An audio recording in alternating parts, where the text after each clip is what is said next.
મહેસાણાના વડનગરમાં કરબટિયા ગામે સતત 3 દિવસથી તળાવમાં હજારોની સંખ્યામાં માછલીઓ મોતને ભેટી રહી છે।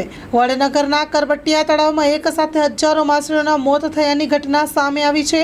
તળાવમાંથી 2 ટ્રેક્ટર ભરી માછલીઓનો નિકાલ કરવામાં આવ્યો હતો, છતાં હજુ પણ માછલીઓ મોતને ભેટવાનો સિલસિલો યથાવત છે। કરબટિયા ગામના તળાવમાં સતત 3 દિવસથી માછલીઓ મૃત્યુ પામે છે। આકાશમાં તારા ગણી ના શકાય તેમ કરબટિયા ગામની તળાવની મૃત્યુ પામેલી માછલીને ગણી ન શકાય તેવા દ્રશ્યો સામે આવ્યા છે।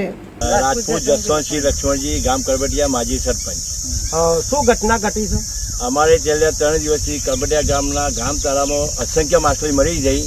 કાલે ઓછામાં ઓછો 1.5 થી 2 ટોલો માછલી મજૂરો પાસે વેનાઈ ગામ પંચાયતને તાત્કાલિક એનો નિકાલ કરવા માટે જીસીબી બોલાવ્યું।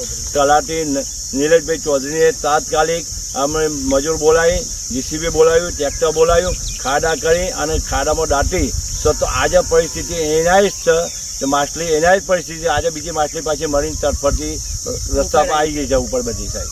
આ બાબતની કોને જોણ કરવામાં આવી? અમે સાહેબ તાલુકા પંચાયતને જોણ કરી છે, શારદાભાઈને જોણ કરી, બચીરાભાઈ મારો નંબર રિસીવ કર્યો નથી સાહેબ એમને, પણ જે માછલી છે સાહેબ, જે તે અંદરમાં આવતું હોય, જે તે અધિકારીના અંદરમાં આવતું હોય એ તાત્કાલિક આ કરબટિયા ગામના પાણીમાં તળાવમાં માછલી મરી જાય છે।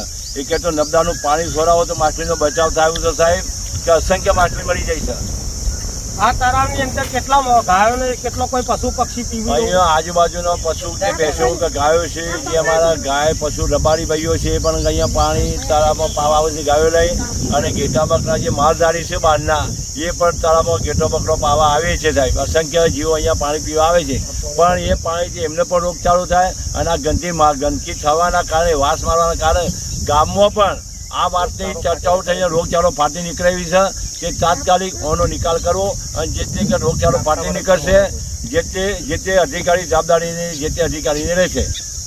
તો આ બાબતે લાગતા વળગતા કોઈ અધિકારીઓને જોણ કરવામાં આવેલી? એવું હવે પાણી પુરવઠામાં ટેલિફોન કર્યો વડનગરમાં જયેશભાઈને, એમનું કહેવું એવું થયું કે ઓનું પાણી તો સાહેબ સેમ્પલ લેવડાવો તો ખબર પડે। એમને કીધું કે ઓનું સેમ્પલ ગાંધીનગર લેવડાય છે, અહીંયા કોઈ અમારા અંદરમાં આવતું નથી, તો ગાંધીનગર પાણીનું સેમ્પલ ગાંધીનગર ટેસ્ટ માટે લેવડાય છે। આ બાબતે સરદારભાઈ ચૌધરી ધારાસભ્યને રજૂઆત કરી તો એમનું શું કહેવું છે? સાહેબ એમને મારો કોઈ વાતચીત થઈ નથી, ફોન ઉપાડ્યા નથી, મારો ટેલિફોન રિસીવ નતો કર્યો। સંસદ સભ્ય ભરતજી ડાભીને પણ ટેલિફોન કર્યો પણ એમને નંબર મારો રિસીવ કર્યો નતો સાહેબ, એટલે એમને કોઈ કામ છે જે નહીં ઉપાડ્યો છે।